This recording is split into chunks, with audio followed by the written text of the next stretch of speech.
teachers.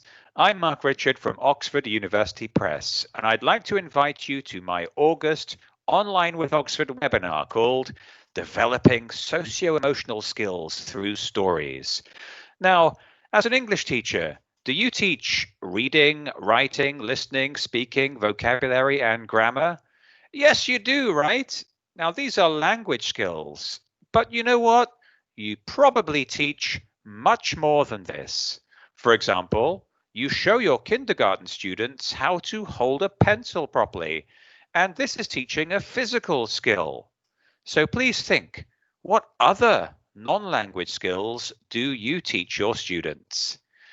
In our webinar, I will show you how you can use stories to develop not only your students' language skills, but also increase their awareness of good behavior and encourage them to become independent and helpful members of society. So please register now, and myself and Dora here look forward to seeing you in our webinar. Take care. Bye.